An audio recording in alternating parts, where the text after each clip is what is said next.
families. If there's no other reason for Joe Biden to say he's got to change, think about all these young children and what's happening to them. They're leading to an alarming increase in human trafficking and drug smuggling by cartels. This crisis is overwhelming our Border Patrol agents and taking them away from their critical duties. The cartels are taking full advantage of Biden's failures to secure the border. I saw it firsthand when I had the opportunity to travel the border with Arizona Governor Doug Ducey in March. And what I saw was, if we took an aerial tour, you see a wall, oh, there's some nice openings for people to walk through. That's where the fences were supposed to go up, but they didn't put them up. The gates were supposed to go up. And then you saw the lights and camera because they said, oh, gosh, you should use technology. Well, the Biden administration won't electrify it. It doesn't make any sense.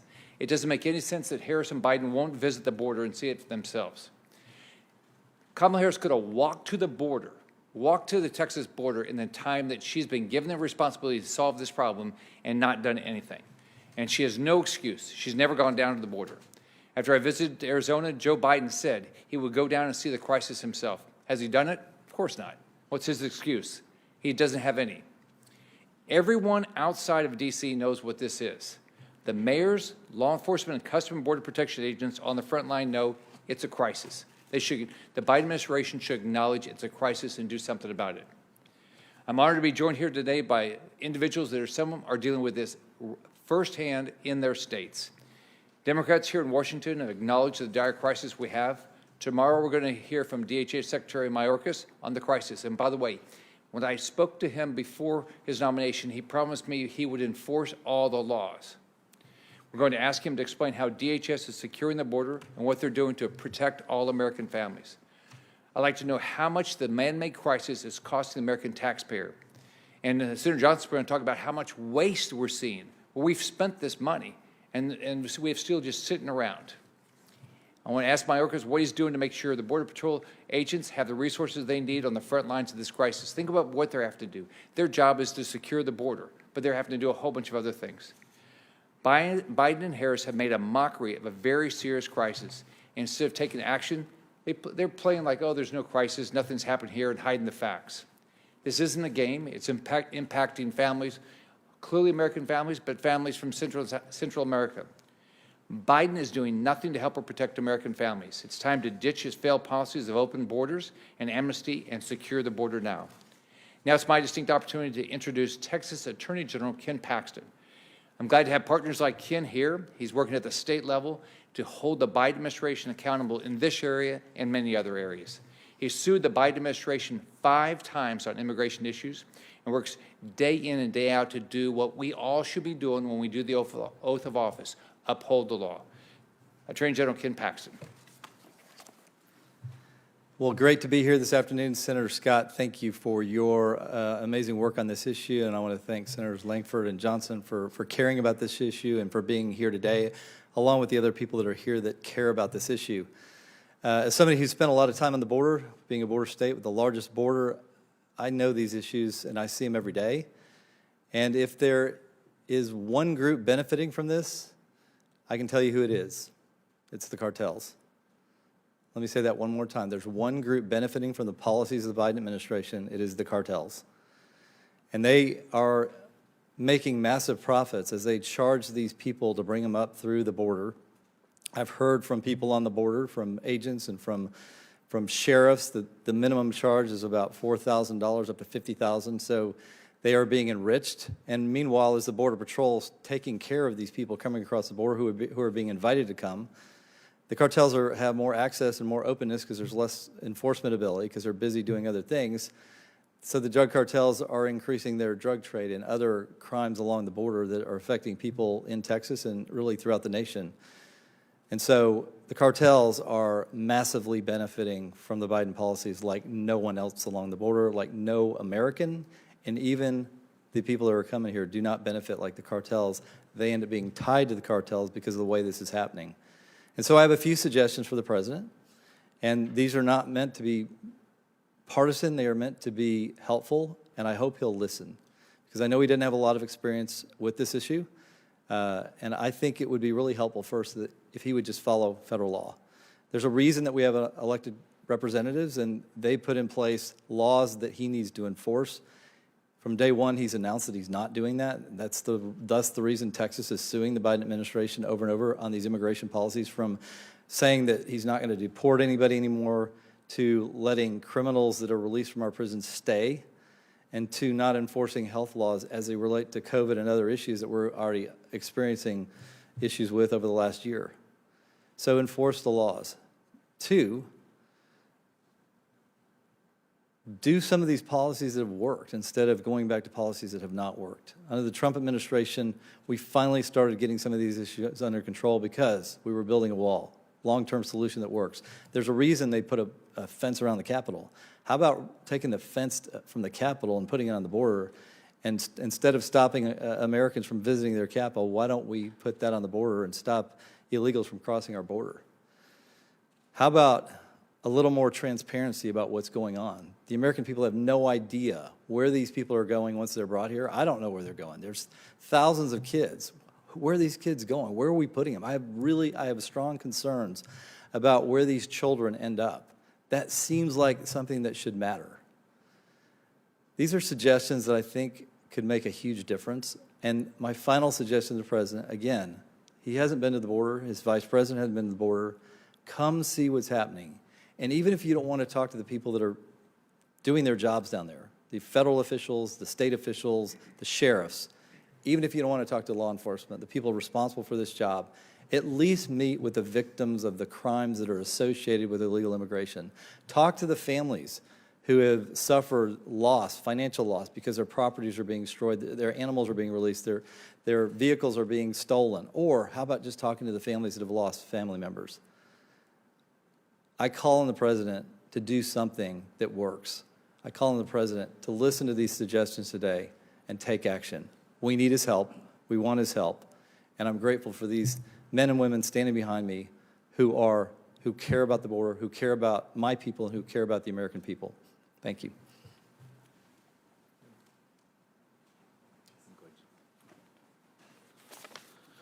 Good afternoon. I'm Douglas Nichols, the mayor of the city of Yuma. I'd like to thank Senator Rick Scott and all the senators here today for focusing on this very important topic that affects my community every day. I really want to provide a local context to the current situation along the border from the city perspective. Since February 15th of this year, almost 300 migrants have been released by the U.S. Border Patrol into our community, and most of which have been serviced by some of our local nonprofits. This represents about 400 people a day being interdicted by our Border Patrol sector. And they release of those 25 people a day to our nonprofits, with peaks of over 100 people. This does not even address or begin to address the numbers of people that are not interdicted by the Border Patrol. While these numbers are significant, they don't tell the whole story. The hundreds of non-interdicted migrants walk through our agricultural fields that feed the nation, causing millions of dollars of damage to losses to our farmers as they have to destroy these crops to protect the food safety of the nation. We have large groups of up to 100 people showing up at our homeless shelter. Our homeless shelter is constructed and funded to service our community, not to service hundreds of people coming through our community. And of the migrants that are interdicted, many of the females, including young girls, are brought to our Victim Crisis Center and tell a horrific story of sexual abuse and rape. And our law enforcement and victim advocates are helpless to do anything because these violations happen in other countries. In the last 2 weeks, we've had over 24 unaccompanied minors come across the Colorado River alone. That's 24 people, young people that have come across, and normally in the Yuma sector, we do not receive any or very few unaccompanied minors. And just last week, when I was on the border, we witnessed a group of about 20 people coming from Russia, Romania, and Armenia being processed by Border Patrol. It's not just from Latin America that people are coming to our community and through our community. And as Governor Ducey declared his state of emergency last week or 2 weeks ago, this is a national security crisis as much as it is a humanitarian crisis. No doubt the situation varies in location and is very complex. But what is needed is effective policy implementation and it is needed immediately. The situation at the border is not sustainable for our communities. The trafficking of people is inhumane, and we as Americans cannot stand by and ignore the exploitation of people for any ideological perspective. I'd like to next introduce our National Border Patrol Council President, Brandon Judd. Thank you, Mayor. Thank you, Senators. Thank you for this invitation. The U.S. is the most compassionate country in the world. Per year and on average, we take in more refugees than any other country in the world. I'm going to go out on a limb and say we are the beacon of hope throughout the world. In short, when we don't enforce our laws, we allow human traffickers to take away that light that we've created. We allow a lawlessness to exist that has to stop. On Thursday of last week, Democratic Senator Kristen Sinema said, what is currently happening on the border is a crisis. And she's right. It is a crisis. As someone who knows this situation inside and out, as someone who has to live this, my agents and I, we live this day in and day out. As someone who sees this, I can confidently say that President Biden owns this crisis. It is his fault. He repealed programs that worked. He repealed policies that allowed us to go after the criminal cartels, those organizations that would do harm to our American citizens. And he didn't replace it with any other policy that would get rid of the systematic exploitation of our asylum laws. By not introducing new programs, he has invited these people to come across our borders illegally. Actions speak much louder than words. And what we're seeing today, he can say as much as he wants that the border is closed. But when he reintroduces the catch and release magnet that draws so many people to our country, when he reintroduces that magnet, we can expect to see exactly what we're seeing. The biggest crisis that in 23 and a half years I have ever experienced. We've never seen anything like this before. We can go back to the late 90s. We can go back to the early 2000s, and we can say we made 1.2 million arrests. But we were only dealing with about 400,000 people because we were dealing with the same people over and over again. Today, if we make 178,000 arrests in 1 month, a record, we're dealing with nearly 150,000 people. We just don't have the same recidivism. This is an issue that we have to solve. His policies encourage vulnerable women and children to put themselves in the hands of dangerous criminal organizations. These women and children are abused physically and sexually, and at times they're even murdered. Criminal cartels are making a profit like we've never seen before, and they're doing it off of our government's policies. Again, this falls directly on the head of President Biden. Tomorrow, Secretary Mayorkas, and I'll point this out, I supported his confirmation. The National Border Patrol Council supported his confirmation. Tomorrow, he's going to do a victory tour. He's going to say, look at the job we've done.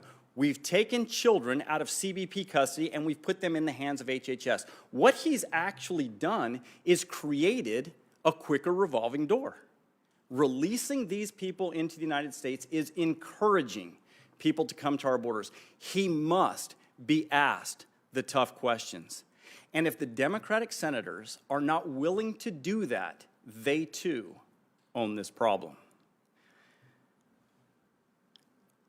We have to be that country. We have to be that compassionate country.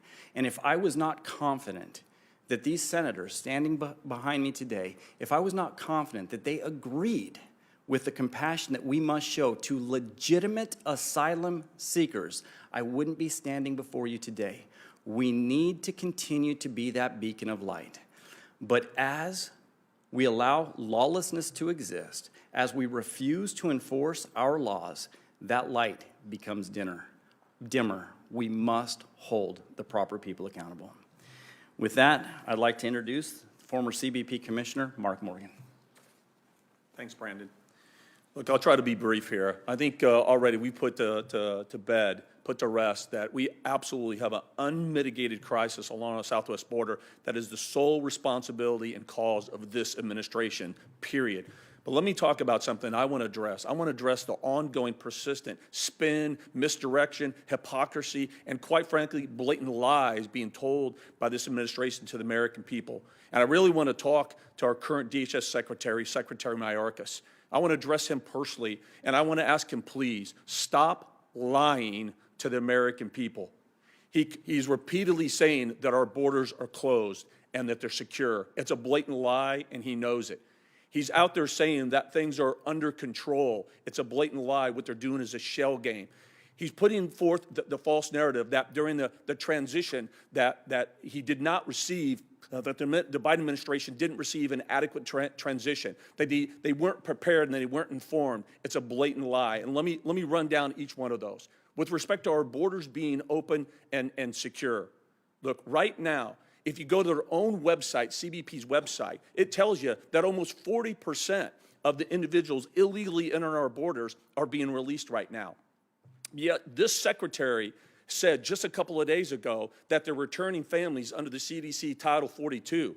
It's a lie. It's an intentional omission of a material fact, because the truth is the majority of families right now that illegally enter our borders are being released into the interior United States, never to be heard from again. And any single given day, 60 to 80% of families are being released. Just this week alone, I got data that they apprehended 1,200 family members and they released 900 the same day. And some of those weren't even given a notice to appear. So stop lying to the American people. Borders are secure. That's a joke. That's absurd. The day that this secretary said on national TV to the American people that our borders are secure, I promise you, he lost all 63,000 members of the Customs and Border Protection men and women, because they also know that's an absurd lie. Right now, we've seen it. Look, you don't have to be a rocket scientist. We've been here before. In 2019, we know that the cartels exploit the broken system that we have. And they know that they used families and children as a commodity and a distraction technique, knowing that extensive Border Patrol resources would have to be pulled off the line to give that compassionate, immediate humanitarian assistance they needed, leaving large areas of the border wide open and unsecure. And what happens then? Criminal aliens and drugs pour through, entering every major metropolitan city in our country. That's why we said for a long time, every town, city, and state is a border town, city, and state. He needs to start being honest to the American people. Let me give you an example. Right now, we're estimating 1,000 gotaways a day, 1,000 away. I hope that tomorrow the secretary gets asked what his definition of a secure border is, what his definition of an open border. Right now, if you're a family, the majority, you're coming in. If you're an unaccompanied minor outside of Mexico, you're coming in. If you are a previous enrollee in the Remain in Mexico program, they're actually bringing you back to the border and releasing you to the interior United States. You bet our borders are wide open. 1,000 gotaways a day are getting past the Border Patrol because they're being pulled off the line to address humanitarian needs. Think about that. And yeah, look, this is where I get a lot of hate mail. The truth is, a good portion of that, they're not upstanding citizens. They're criminals. They're rapists. They're murderers. They're child pedophiles. I could go on and on. That's the cold, hard truth. So our borders are not secure. And let me address the last thing, that they were not providing an adequate transition. Again, this is a blatant lie, and I hope the secretary gets called out on it tomorrow during his testimony. DHS alone, the transition, I've worked for 6 presidents, been doing this for 35 years. There's a very formal process. DHS alone provided this administration over 200 briefings, and the majority of those briefings were on border security and the illegal immigration crisis that we went through in 2019. We explicitly went down the network of tools, authorities, and policies that we developed under the Trump administration that worked. We specifically talked about the Remain in Mexico program. We specifically talked about the asylum cooperative agreements that we had with the Northern Triangle countries. We specifically talked about the wall system and how effective it was. And we also specifically told the transition team, if you get rid of these tools like they've done, you will see an unmitigated crisis that pales in comparison to 2019. We told them that the Border Patrol facilities would be overwhelmed. We told them that HHS would be overwhelmed. We specifically told them. And anybody else who says that that's not true, they're lying. I was there. I was the acting commissioner at the time. And I'll leave with this. I'm hoping, Mr. Secretary, Secretary Mayorkas, What we need is a secretary that's going to enforce the rule of law and actually be a secretary of Homeland Security and not a politician just furthering the talking points and the ideologic hubris that we see going on right now. With that, it's my pleasure to introduce Senator Barrasso. Well, the Biden border crisis is here to stay. We have all seen it firsthand. We've been to the border. We've witnessed what the Border Patrol is talking about, what the elected officials from Texas and Arizona are talking about. And we are here standing with them, and we are part of their fight to secure the border. And it's not just Republicans. The Democrat senators from Arizona have also called this a crisis on the border. When we were there, the southern tip of Texas, we were at a facility designed for 250 young people. There were 7,000 there that day, crammed in like sardines. You take a look at some of the numbers, they're talking about over 175,000 detainees this month alone. That is on a path for 2 million this year. I mean, think about it, 2 million. That's 4 times the population of my home state of Wyoming. And Joe Biden says it's not a crisis. It is a crisis. It's chaos. It is a catastrophe. And it's all a result of Joe Biden failing to secure our nation's border.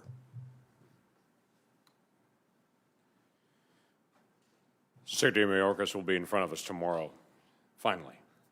We've been asking for this for weeks and weeks for him to be able to come and to appear before our committee. We've also been asking for information from DOJ and from Homeland Security that we've written multiple letters, done multiple contacts, reached out to their staff, asked over and over again for just basic information that would tell us what's going on at the border. They have done to us what they've done to the media, blocked us out. Most of you in the media are not invited to be able to come to the border. You're not included in that. That's why many of us had to go to the border for ourselves to actually shoot video, to take pictures, and to be able to show what's happening there. Because the important thing that we know is we can pass law, we can do oversight, but if the executive branch doesn't carry out the law, then none of this works. Day one of the Biden administration, they announced they were going to do a 100-day moratorium. That's why the state of Texas jumped in and challenged that, and federal court said you can't just ignore a court order.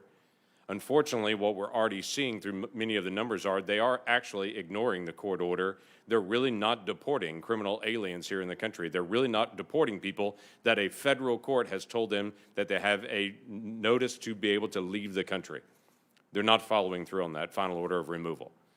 So we need to ask Secretary Mayorkas about that. We need to ask Secretary Mayorkas what he's doing with the $1.4 billion that have been allocated to be able to finish out the wall system. Are they going to continue to leave gaps in it? Are they continue to not install the technology? They continue to leave Texas exposed by not finishing the levees in that area because the levees are also attached to the fencing. We need to make that very clear that we believe that Congress made that very clear in a bipartisan vote previously to allocate those funds. That needs to be complete. We need to ask Secretary Mayorkas and other leaders why they're calling on individuals from all over the federal government, from multiple agencies, not just FEMA, multiple other agencies, to volunteer their time to be able to come down and to be able to help at the border. We need to know how many different agencies and how many different individuals that they're bringing down to be able to help sustain all this. There are key questions and issues that do go right into our Homeland Security, that we expect the Secretary of Homeland Security to be able to think first about what's happening in America and our security. But from the best that we can tell, many of the people that are coming across the border are not being fingerprinted, they're not being evaluated for criminal records from their home countries, and they're being released into ours. And criminal aliens are not being deported.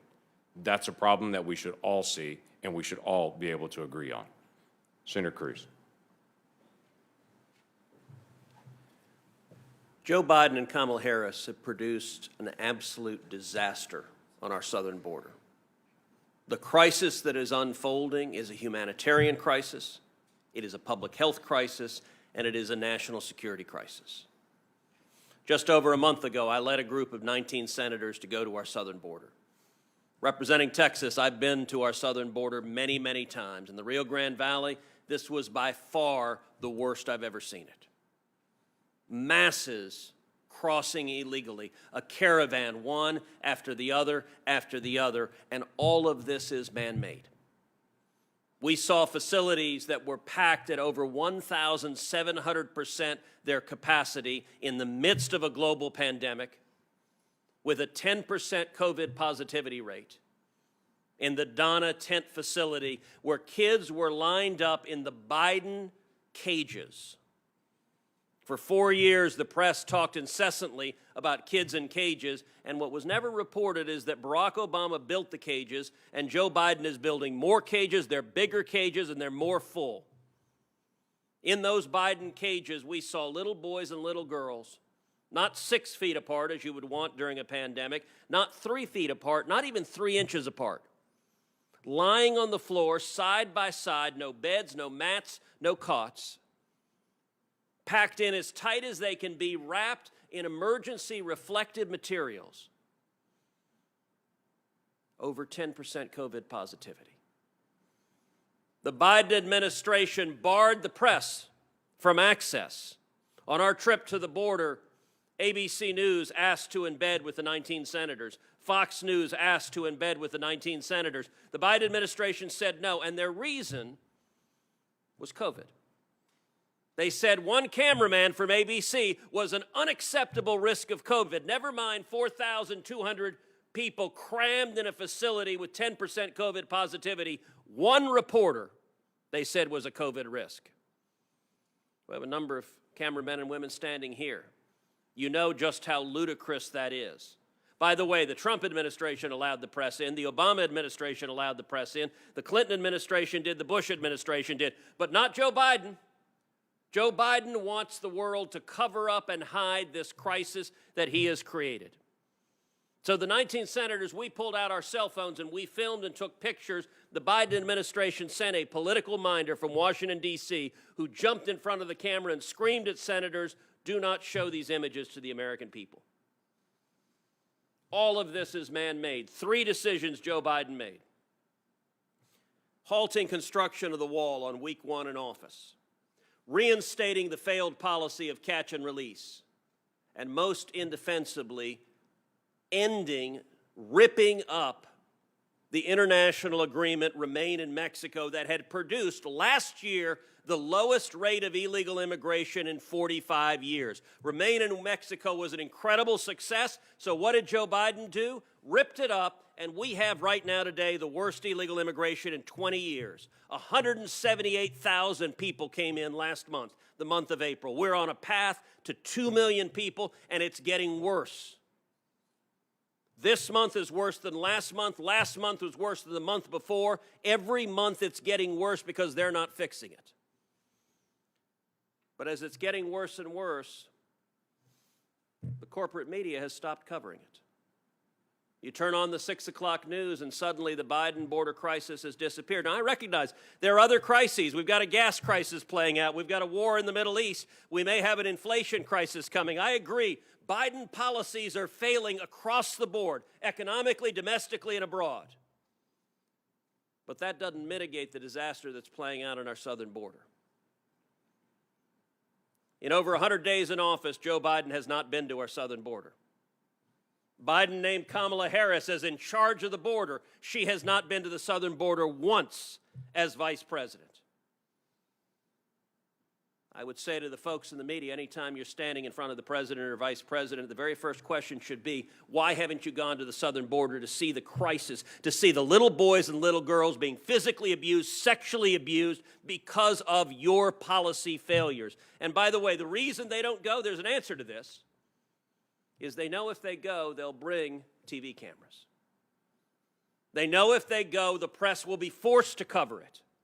Kamala Harris has been to the Canadian border as vice president, but not the southern border. The last I checked, we don't have a crisis of thousands of Canucks coming south across the border.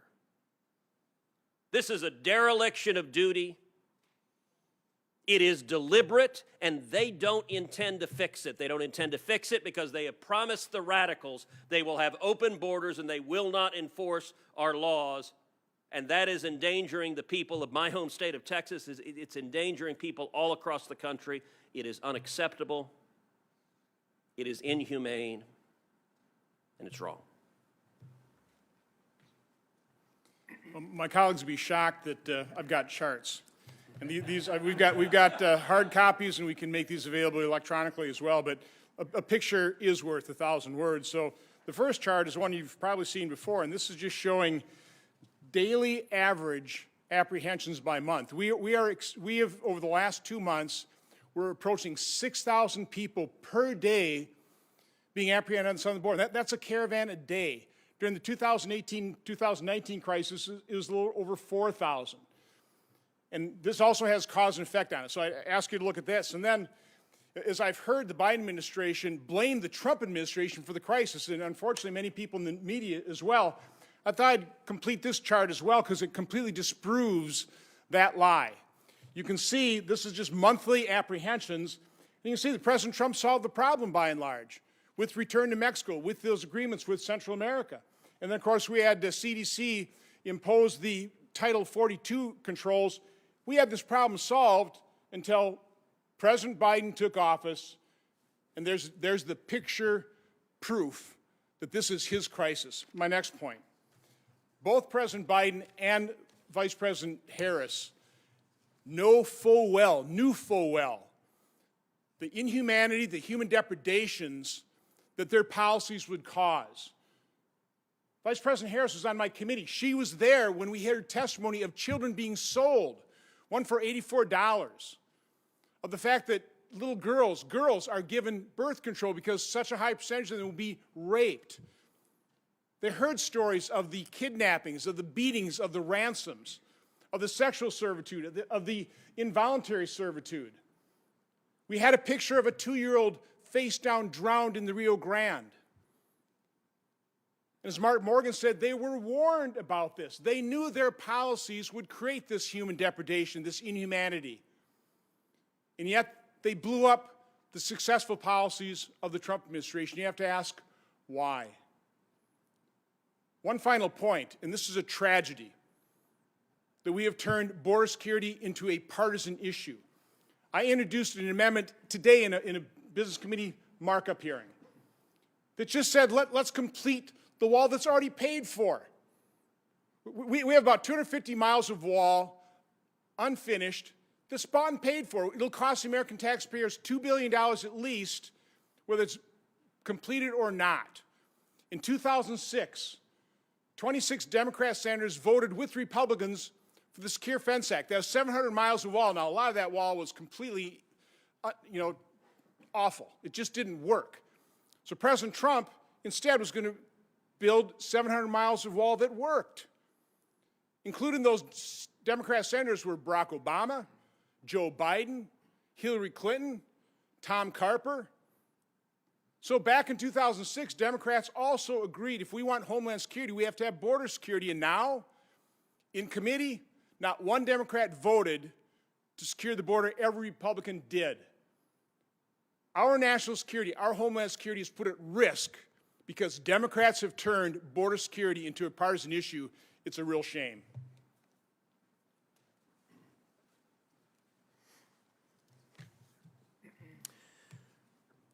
We're a nation of laws, a nation of immigrants, and a nation of compassion.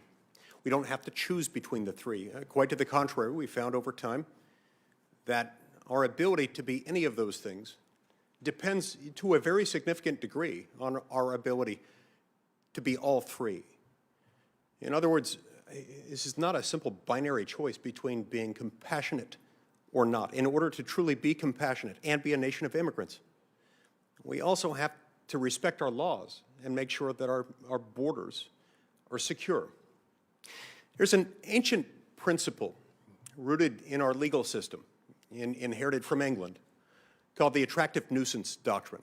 Now, look, it doesn't apply perfectly here, but there's an analogy embedded within it. Under the attractive nuisance doctrine, if you've got something on your property that you know is going to be attractive to others, likely to bring them onto or across your property, and you don't take reasonable steps to keep them out, and you know that that thing that's attracting them also poses a significant danger to them, then you can be held liable for not taking reasonable steps to keep them out.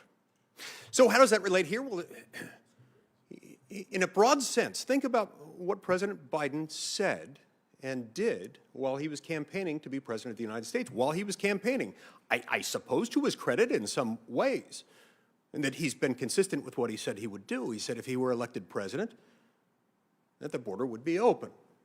It'd be open for business. He would throw it open, even in the midst of a global pandemic.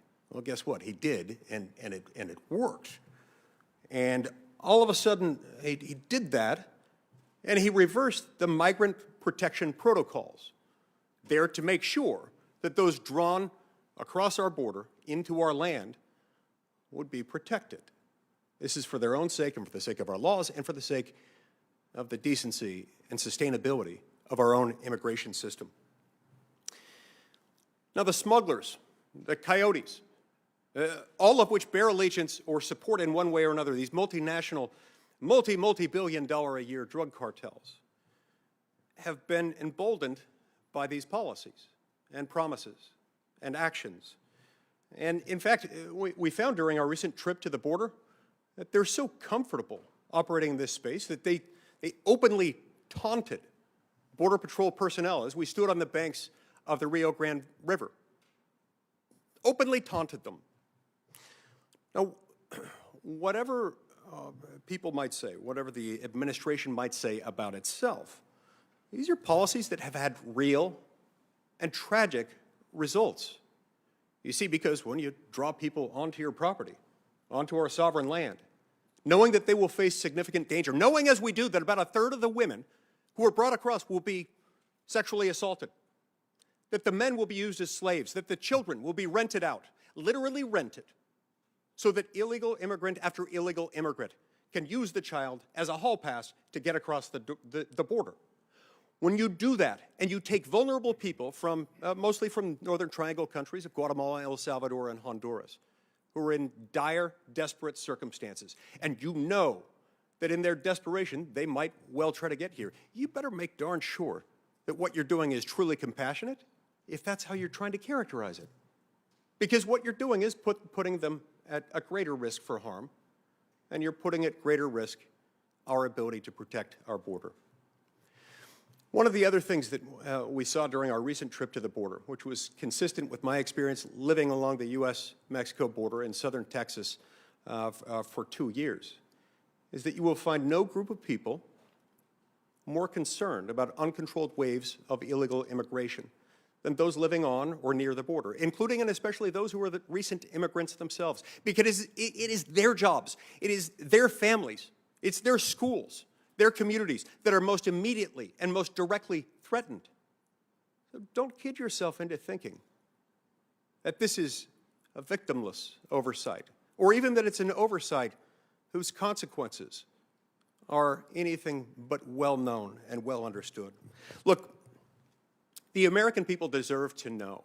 They deserve to know what consequences these policies and these refusals to enforce our laws are having.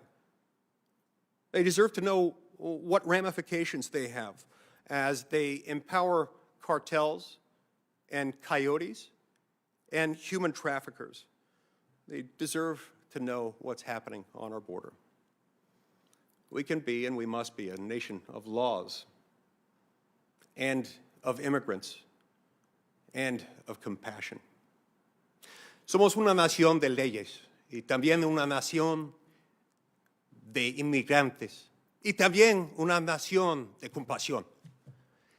Podemos ser los tres. Debemos de ser los tres. Y tenemos que hacer los tres. Gracias. Thanks. All of us can answer any questions anybody has, but it's, you know, we all should be just disgusted with what Joe Biden's done. He's clearly put American security at risk, and he's enticed a whole bunch of people to take a harrowing journey that they're going to be abused. I mean, you can't imagine why a president of the United States would take an action like this that would put so many people at risk. So we'll be glad to answer any questions anybody has. Yes, sir. Senator, I wanted to ask about, there wasn't a lot of discussion about the Northern Triangle just now, but I wanted to ask if there's anything the administration can or should do with regards to the short-term issue where you talked about potentially 2 million crossings this year with regards to any policies in the Northern Triangle. So look, the Northern Triangle faces severe issues of crime and cartel activity, and it faces severe poverty. But Biden's explanation that the cause of this border crisis, when he acknowledges that it exists, is somehow that poverty and that crime in the Northern Triangle is flatly contradicted by the facts. Senator Ron Johnson showed his chart a minute ago. And you can see, in fact, you have that chart, the last one you showed? It's not hard to get Ron to show a chart.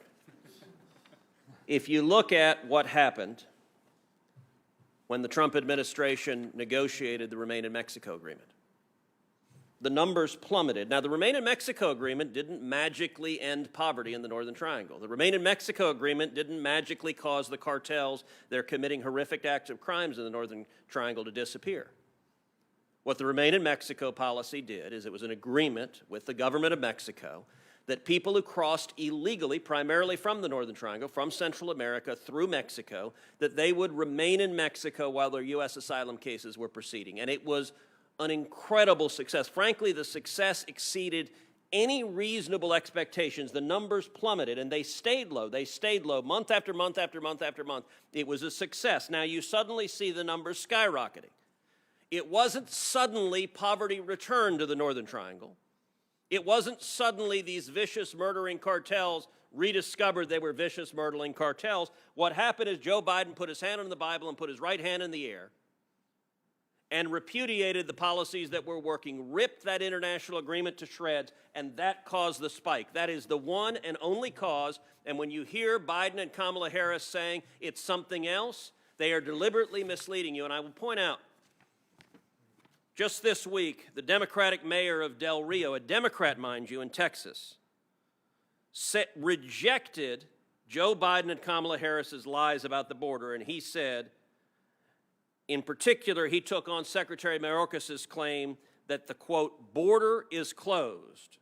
And here's what Mayor Lozano said, a Democratic mayor, I would very much disagree with that statement. The way that it's been handled or being managed, it seems to be wide open for unlawful entry into the United States. That's a Democratic mayor admitting the reality, and it's caused by political decisions from Joe Biden and Kamala Harris. I'm actually glad you asked the question because we need solutions. There is a very quick solution that could provide the compassion that legitimate asylum seekers need. Beef up the judges on the border. Take these cases and adjudicate the cases immediately. And if we did that, we would provide that relief to those individuals that need that relief. We would also send back those individuals that do not have a legitimate claim to be here. If we did that, if we stopped releasing people into this country, they will stop coming. It's been proven. President Trump proved that. And we can do it again. And it's a simple solution. But it's not a solution where the political will exists to make it happen. Put judges. DOJ issued an internal memo to EOIR. They said that we can adjudicate these cases within 180 days. Set those judges up, adjudicate those cases in 180 days, hold these individuals in custody pending that hearing, and this issue will be solved.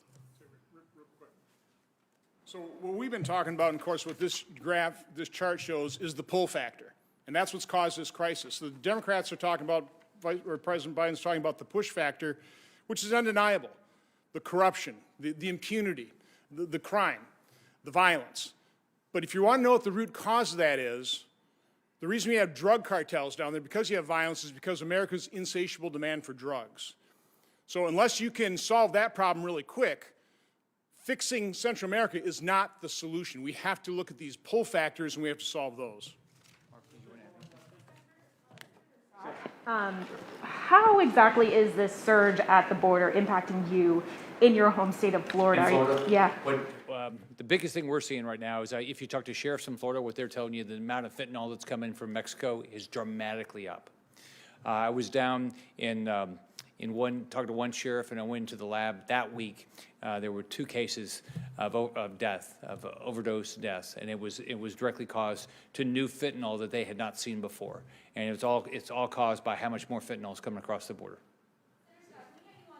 shortage in your state as well, what you're doing to address it and to prevent an attack, a cyber attack like that again? Well, first off, the Biden administration needs to show up and start working with companies to figure out who's doing this and hold them accountable.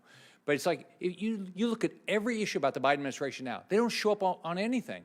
So we clearly have a problem right now with cybersecurity. All of us in our committees are trying to deal with it, but the Biden administration, they just act like there's no issue going on in anything, but they're doing nothing about this right now. What does the House Republicans' actions on Liz Cheney show voters?